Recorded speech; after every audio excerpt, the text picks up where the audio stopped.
Hello, Glenn Scrivener here. Great to be with you, and a big shout out to the Marina and to the Villas and to Shoreham and to Oasis.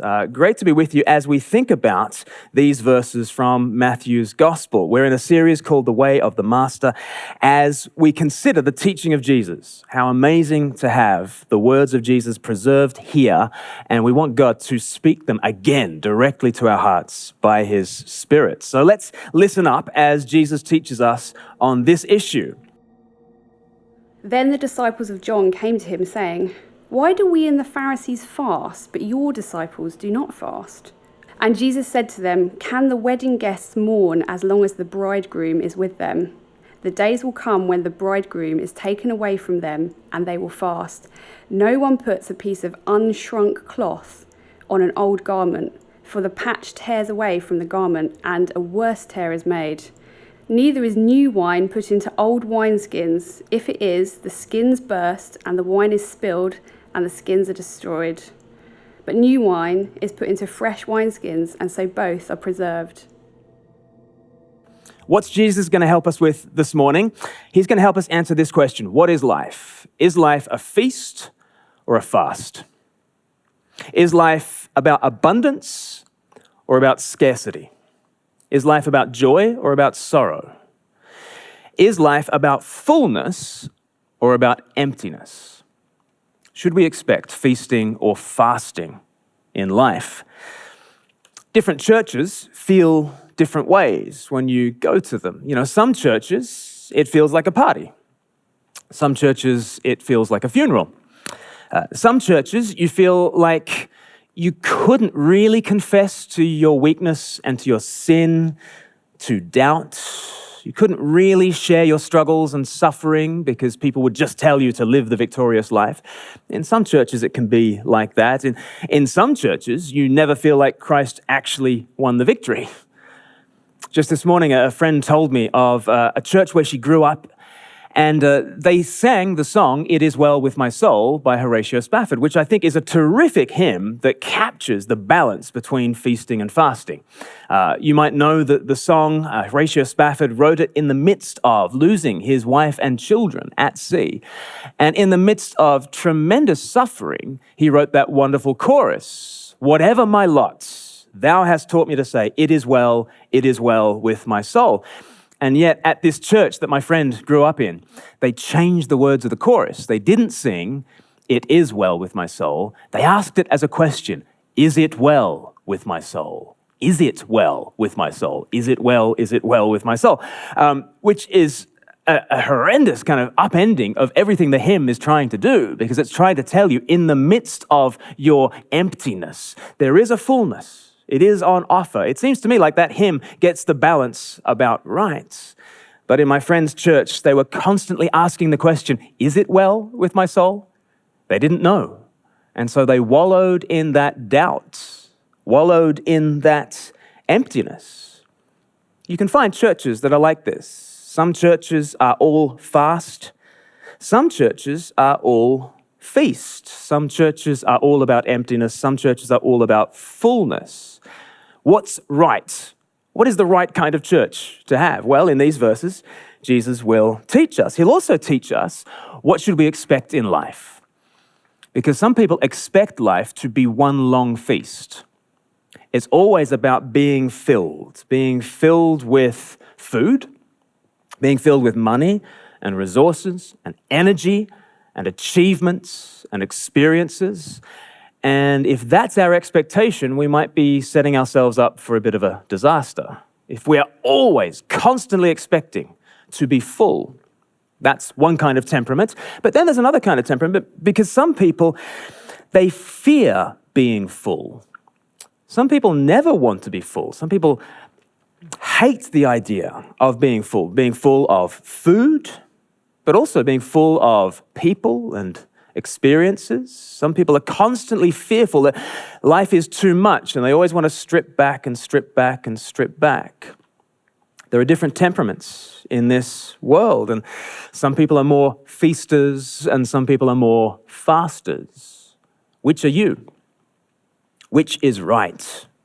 Well, in 4 verses here in Matthew's Gospel, chapter 9, we're going to see Jesus answer the question, should we be feasters or should we be fasters? In a word, Jesus answers, yes. Yes, we are to be feasters and we are to be fasters.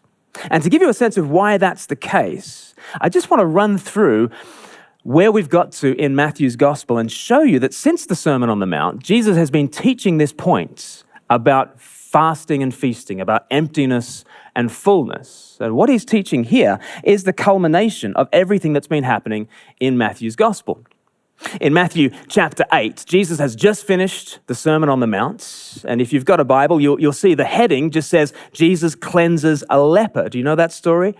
There is a leper running to Jesus, a leper in all his uncleanness, in all his needs.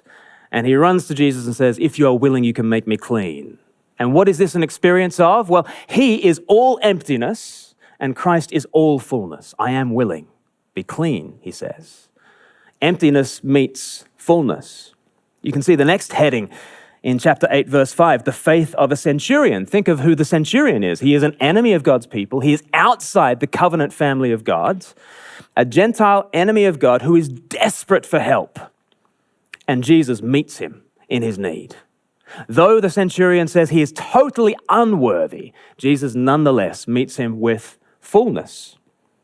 And then in verse 14, you'll see the heading. It just says, Jesus heals many. And again, this is a picture of what it is like to live in the kingdom. There are people who are sick, desperately sick. People who've been passed around from doctor to doctor to doctor to doctor. Nothing has helped. They are ravaged. They are weakened. And they come to Jesus in all their need. And he meets them with fullness, with healing. From verse 18 of chapter 8, we get kind of a cautionary tale. This is how not to approach Jesus. From verse 18, you get a couple of people coming up to Jesus. They are the scribes, they are the disciples. They are full of their own obedience, full of their own strengths and abilities, and Jesus sends them away. Come to Jesus strong, and you'll be sent away empty. Come to him empty, and you'll be filled. That's what these verses are telling us. From chapter 8, verse 23, we have Jesus calming a storm. There are storm-tossed seafarers who are fearing for their lives, and they have to wake Jesus. And Jesus meets their needs with his all-sufficiency. Chapter 8, verse 28, Jesus heals 2 men with demons. Here are these demonized men, pariahs in their own communities, but they are set free by Jesus. Loved by Jesus. They bring their emptiness, he brings his fullness. Then chapter 9, verse 1, Jesus heals a paralytic. Again, think of that man, utterly helpless. He has to be carried. Helpless, paralyzed, carried, and then forgiven and healed. Emptiness meeting fullness. Or you think of chapter 9, verse 9. Here is Matthew's own story. How beautiful that Matthew kind of inserts himself in. Here is this little sort of Hitchcock-style cameo. He is in his own story as this tax collector. And of course, tax collectors back in the day, they were like arms dealers, white-collar criminals who by nature are sinners, by nature. They are hated by the people who are around them. And yet here is Matthew plucked from rebellion and called by Jesus to belong at the heart of God's people. And of course, the fact that he records this shows how far up he has been lifted by Jesus. He goes from being a tax collector to being an author of a biblical book. Matthew brings emptiness. Jesus brings fullness. Why? Chapter 9, verse 13, Jesus says, "For I came not to call the righteous, but sinners." Jesus is a doctor for the spiritually sick. He is not a rewarder of the spiritually healthy, but a doctor for the spiritually sick. He brings all healing, we bring all sickness. If you come to Jesus full of strengths, you'll be sent away. Like if I go into the GP's surgery and I say, I just thought you'd like to know I'm a picture of perfect health, the doctor will send you, you're wasting their time. You know, that's why, if you're anything like me, you save up all your illnesses until you have at least 17 before you go to the doctor. Because you don't want the doctor to say, well, that's nothing. Why are you bothering me? Doctors are for sick people, And Jesus is for sinners, only for sinners. The atmosphere in a church should not be like, the waiting room for a job interview. You know, in the waiting room for a job interview, Tim Keller uses this illustration. When you're waiting for a job interview and you've got the other prospective candidates, you're trying to put on your best show, aren't you? You're trying to look capable. You're trying to look like you can do it. But actually, a church should not look like candidates for a job interview, always projecting strength. We should be far more like the waiting room of a GP surgery. You know, in a GP surgery, if you're not coughing, you start to pretend to cough, don't you? Just because you don't want to look like you're wasting other people's time. You don't come projecting your strengths, you come owning your weaknesses. What should a church be like? A church should be like the weak who come to the doctor, the empty who come to the one who is all fullness. We come to Jesus in our emptiness and he fills us. But as Jesus is teaching this message about the kingdom, this is rocking everyone's world. Jesus is not a safe religious leader. He has not come from heaven with a message about how to make good people better. He comes from heaven with a message that you are not a good person needing to get better. You are a lost person needing to get saved. You're a sick person needing to get healed. You're an empty person who needs to be filled. You are even a dead person who needs to be raised. You bring nothing to the equation. He brings everything. Now that message is going to shock all the respectable religious establishment because human religion runs on plans and programs and processes. It's all about good people getting better, and here are the 6 rules you need to keep. But it's not about rules. It's about resurrection. If it was about rules, then it's about the strong getting stronger. If it's about resurrection, it's about the weak getting help. Desperately, they need help from above, and Christ must do everything. So as we think about the people of the kingdom, Matthew's gospel has been teaching us the people of the kingdom are the weak, the sick, the empty, the outsiders, the sinners who know their desperate need. Now we turn to verse 14 and we start asking the question about what are the practices of the kingdom? Which practices are going to belong to this kind of kingdom? And here again, Jesus is going to shock us. Verse 14, chapter 9, verse 14. Then the disciples of John came to Jesus saying, "Why do we and the Pharisees fast, but your disciples do not fast?" Now you can tell that Jesus is really shocking people because he has provoked 2 very different kinds of people to have the same question. The Pharisees and John's disciples were not naturally found together. It would be like having a coalition government of the Greens and UKIP, right? Can you imagine, like these people do not naturally get on. The Pharisees and John's disciples, if you'd been reading through Matthew's gospel in chapter 3, you hear John the Baptist speaking of the Pharisees in chapter 3, verse 7, as "you brood of vipers," right? That's how the disciples of John feel about the Pharisees. "You brood of vipers, the axe is at the root of the tree. You're going to get chopped down, you Pharisees." These guys, they hate each other normally. They are not usually on the same team. But somehow they have something in common. What do they have in common? Well, they both fast. They both deal with this spiritual practice of fasting. In fact, we know that the Pharisees, they fasted twice a week. So Luke chapter 18, verse 12 tells us they fasted twice a week. And you can read in Josephus that they actually fasted on Mondays and Thursdays. So you thought the 5-2 diet was just a modern phenomenon. No, it's a very ancient thing. On Monday they fast, on Thursday they fast, which is fascinating because back in the Old Testament, do you know how often you're meant to fast in the Old Testament? Under Old Testament law, you are meant to fast once a year. Once a year, right? On the Day of Atonement, you fast. That's the only time that the law actually commands you to fast. You can do other voluntary fasts, of course, but the only time that the Bible actually commands you to fast in the Old Testament is in this once a year practice on the Day of Atonement. The Pharisees, they want to go 104 times more spiritual than the law of God. 104 times more spiritual than the law of God. And Jesus actually makes fun of them in Matthew chapter 6, verse 16, back in the Sermon on the Mount. He actually says that they disfigure their faces so that they look weak, so that they look somber on their day of fasting, so that everybody will know they are making this great show of their fasting. And they think that this is a great mark of true spirituality. So the Pharisees fasted in a certain kind of way, but also the disciples of John fasted in a certain kind of way. And they're not the same. And Jesus, his rebuke to them will be very different. But nonetheless, Jesus wants to address both and tell them that they're not quite getting it right, because Jesus himself came eating and drinking. Luke chapter 7, verse 36, Jesus says, "The Son of Man came eating and drinking." He is a great feaster, even as he begins his ministry with fasting.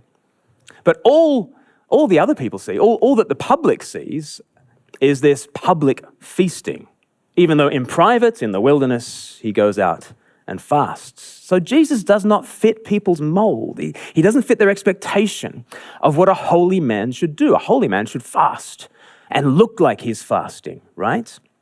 How come Jesus wasn't? Well, to answer that question, Jesus uses 3 analogies. He takes us to the wedding reception, he takes us to the seamstress, he takes us to the winery, and he'll teach people why it is that he and his disciples are not at this moment fasting. Verse 15, here we are at the wedding reception. Jesus said to them, "Can the wedding guests mourn as long as the bridegroom is with them? The days will come when the bridegroom is taken away from them, and then they will fast." So can you imagine someone arriving at a wedding reception, looking somber and refusing to eat? There are a number of reasons why they might be doing that. One is, maybe they got the time wrong.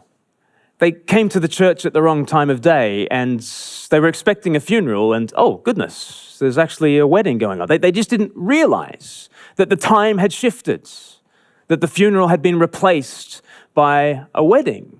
And that's kind of John's disciples. That's their situation. They have been fasting in anticipation for the bridegroom, for the Messiah, for the Savior, for Jesus. They've been waiting for Jesus, and they've been doing an appropriate thing for those waiting to see the bridegroom face to face. They fast. They haven't quite yet grappled with the fact that the bridegroom has come, and he's standing there right in front of them. So they've got the timing wrong. And that's one way you might show up to a wedding and be fasting inappropriately. There's another way that you might show up to a wedding and be fasting inappropriately. Imagine that a woman arrives conspicuously at a wedding, and she makes sure that everybody sees her. And she is dressed all in black, like Jackie Kennedy at JFK's funeral. Can you imagine it? Black dress, black hat, black veil, black handkerchief, which she dabs at her eyes between sobs.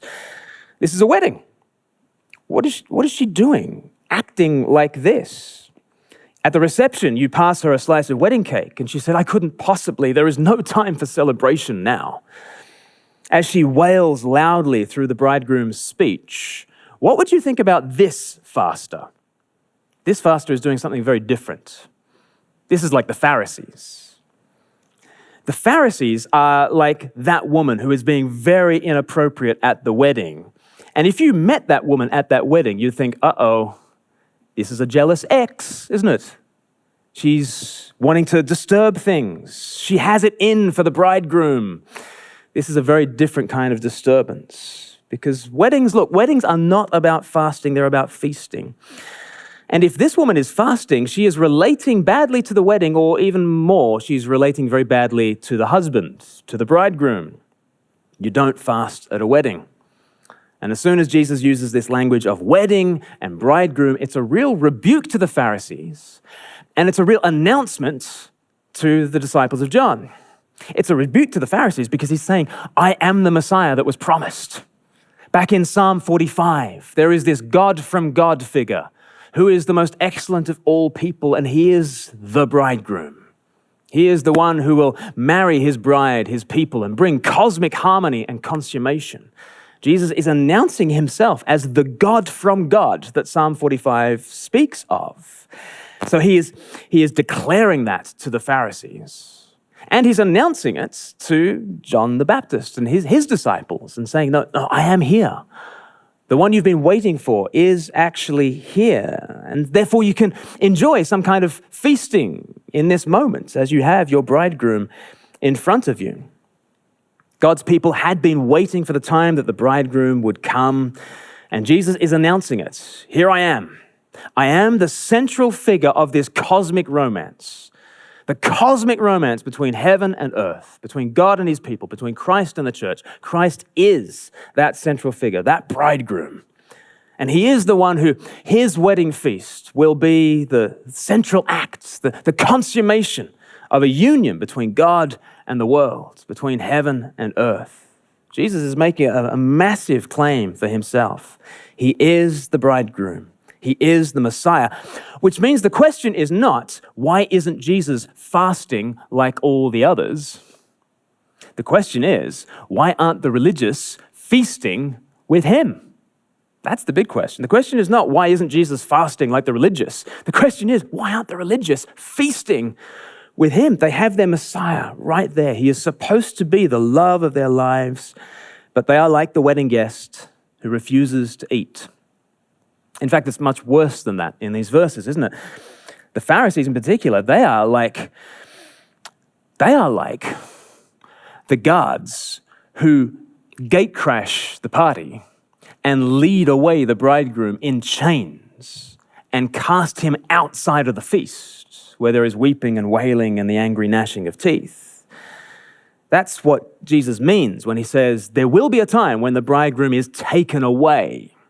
He's speaking about this very violent moment in the history of God's people where the bridegroom is publicly rejected by those he has come for and where the bridegroom is taken away outside the feast. It's interesting, in Matthew 8, verse 12, Jesus has described hell as an experience of being cast outside of the feast where there is weeping and wailing and the angry gnashing of teeth. Jesus is predicting that he will be taken away in that violent kind of sense. The bridegroom will experience hell for his people. Imagine that scene. Imagine being at the wedding reception and the guards rush in and wrench the bridegroom away from his beloved and take him outside. And as he goes out, you realize this is the last time I'll ever see him. It's that kind of thing. It's that violent language. He is going to be taken away. He's going to suffer hell on that cross. Well, why is he going to do that? Well, this is what bridegrooms do for their bride, isn't it? The lover puts himself in the shoes of the beloved. The lover enters into the pain and the struggle of the beloved. The lover enters into the emptiness that the beloved might feel. The lover even enters into the sins and the spiritual debts of the beloved and takes them all on himself. This is what Jesus does. Jesus says to us, his beloved, he says, I love you. Let me take your emptiness and give you my fullness.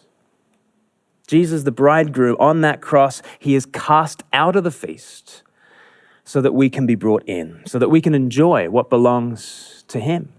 All of this is predicted in just this little verse. The bridegroom will be taken away for us, so that as he is cast out, we can be brought in.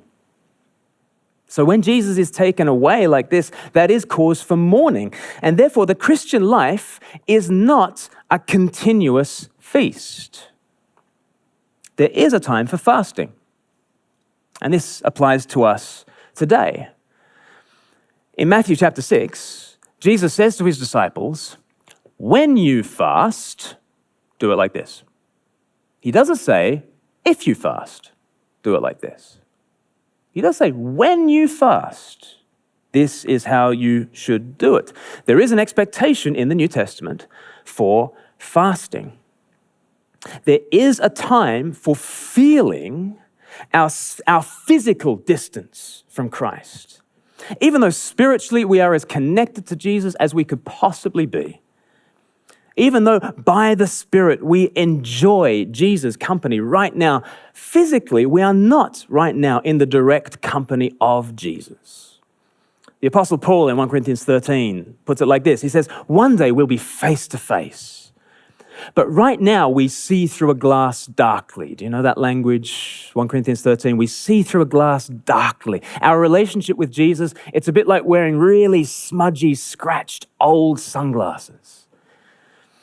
One day the sunglasses come off and we see Jesus face to face. It will be better. It will be better by far when we are in the direct company, the direct physical company of Jesus, face to face with him. And therefore, this is an experience right here, right now, of looking through a glass darkly. Therefore, there is a time for feeling our lack. There is a time for feeling our hunger. There is a time for feeling our emptiness. There is a place right now for fasting because we miss Jesus. Here in these verses, I think you get two really good reasons why fasting is still something that Christians do today. Fasting is still something that Christians do today for these two reasons. I think because the feast is future, the feast is coming, you don't want to spoil your appetite, right? You don't want to fill up on junk food, okay? You're going to this amazing all-you-can-eat buffet and it's your favorite restaurant. Do you spend all afternoon filling up on quavers? You don't, do you? You discipline yourself. You enter into the hunger of the afternoon, knowing that the evening meal is coming. And there is a time for us to discipline our flesh so that we don't just fill up on junk food. And I don't, at that point, just mean physical junk food. I mean spiritual junk food. But to enter into a fast now is to experience a disciplining of our flesh. You know, this morning, got a coffee to get onto the train, and I made my purchase already, but I just saw those wafers with the caramel in them. And I just thought, you know, that is a straight shot of carbohydrate right to the guts. Wouldn't you like that? Wouldn't you like that? And there's something in the West about, I am never out of touch with a sense of physical fullness. I never need to go hungry. I always know where my next meal is coming from. And not just my next meal, I know where my next snack is coming from. And it's probably in my bag, right? And there's something, even as I sort of was munching on that caramel wafer on the train, thinking over this preach, I was thinking to myself, you know, I just demanded to be full in that moment. I couldn't bear the thought of being physically empty in that moment, because then maybe other feelings of emptiness would rush in at me. Then an experience of my lack would occur to me. And I don't want to feel empty. I don't want to feel empty physically. I don't want to feel empty spiritually. And so I refused that opportunity just to have a tiny little fast, right? But when we set aside a day, or when we set aside a couple of meals to skip, right, we are disciplining our flesh, saying, I'm not with Jesus now. The fullness is coming. Right now, I can enter into being empty, knowing that Jesus and his fullness is enough. Reason number one, why we still fast today, it disciplines our flesh so that we don't fill up on junk food, so that our affections are properly directed towards the coming feast, when we'll be face to face with Jesus, and we'll have the wedding banquet to end all wedding banquets. Reason number two to fast now, it means entering into an experience of missing Jesus. You know, there's a sweetness to the fact that we are missing Jesus right now. And I don't mean that we are missing his spirit and the fullness of his spirit, but I do mean that right now we look through a glass darkly and we miss Jesus. We miss being in his personal, direct company. And we want to enter into that experience so that we know where we stand in this world. Jesus prays a wilderness prayer, and he teaches us a wilderness prayer. You know the Lord's Prayer? Give us today our daily bread. You know what that's saying? That's saying that you and I are just like the Israelites in the wilderness, walking through the desert. And we're desperate for daily bread to come to us. Otherwise, we perish. And Jesus, as he asks us to pray this, he's asking us to enter into that wilderness experience and to know that the land of milk and honey is yet future, can we enter into the lack? And can we embrace this feeling of missing Jesus and praying that through? And as we feel the physical hunger, to say to Jesus, I miss you. Those are great reasons why today we still fast. But we don't only fast, and we don't only feast. It's feasting and fasting. This is the mistake of John's disciples and the Pharisees. It's often our mistake. They tried to answer the question, should we feast or should we fast? As though it's either or. And the thing that they lacked is they didn't put Jesus at the center of their answer to that question. When you ask, why fast? The first thing you should think is, what does Jesus have to say about this? How is Jesus the center of my answer to this question? And if you don't put Jesus at the center, you'll just end up with a patchwork spirituality. Have a look at verse 16. Here is the patchwork spirituality that so many of us have. Verse 16, no one puts a piece of unshrunk cloth on an old garment, for the patch tears away from the garment, and a worse tear is made. In a nutshell, Jesus is saying, you can't have a patchwork spirituality. You can't do something from John the Baptist and his crew, and something from the Pharisees and their crew, and something from a podcast I heard a couple of years ago, and something from my old church, and something from this paperback that was really good, and something from this conference that I went to once, and just kind of weave it together. And then think, and now how do I bring Jesus into this? That's just a patchwork spirituality, and Jesus will never fit into this. Unless he is the center of it, he's never just going to be crowbarred into it. You can't have a patchwork spirituality. You've got to let Jesus be at the center, and then let the chips fall where they may. You've got to start with Jesus and work out from there. Don't start with, well, my old church always used to do it this way, and then try to crowbar Jesus in. It's the same point in verse 17. So if clothing repair isn't your thing, Jesus knows how to give a wide range of illustrations. So he takes us from the seamstress to home brewing. Maybe being a seamstress you can't relate to. Maybe home brewing you can relate to. It's the same point though, verse 17. Neither is new wine put into old wineskins. If it is, the skins burst and the wine is spilled and the skins are destroyed. But new wine is put into fresh wineskins, and so both are preserved. New wine ferments, but old wineskins, they don't have any elasticity to them. And so as the new wine is fermenting and producing the carbon dioxide, if there's no elasticity to the old wineskin, bang, it all bursts. And Jesus is saying, that is like trying to fit me into your old ways of thinking. See, we think to ourselves, I know what makes people holy, fasting. Oh yeah, I read a book about fasting once. And my old mentor, he used to do fasting like this. And then the last person you consult is Jesus. And then you try to fit Jesus in, and Jesus is saying, it's not gonna work. It's just gonna burst. It's gonna go bang. If you wanna be able to handle Jesus, you're gonna have to start all your thinking about spirituality again. But you're gonna have to structure your thinking so that Jesus is at the very center and that everything else you do makes sense of him. So that now, if you fast, it's because of Jesus. And now, if you feast, it's because of Jesus. And unless you begin with Jesus at the center, your whole spiritual life goes bang. We must begin again with Jesus, shape all our thinking and speaking and acting around Jesus. That's why I'm so encouraged by you guys as a church. You've made one decision, and in one sense, it's a tiny little decision about, shall we have wine in our communion services, And in one sense, it's a tiny little decision, but in another sense, it's a determination to think, okay, let's not have a patchwork spirituality. Shall we go back to Jesus and think about what a Jesus-centered spirituality might look like? And, maybe people can disagree with the steps that are made in that conversation, but I think the heart to go back to Jesus and think, you know what? Let's start again with him, and let's alter some of the patchwork quilt. Let's alter some of the wineskins in which the new wine is held. It's this desire to put Jesus at the center of all things, because you can't just fit Jesus into a pre-existing system. If you feast because of Jesus. If you fast because of Jesus. He is the center. So then what is life? Is life feasting or fasting? Is it fullness or emptiness? Well, the answer is yes.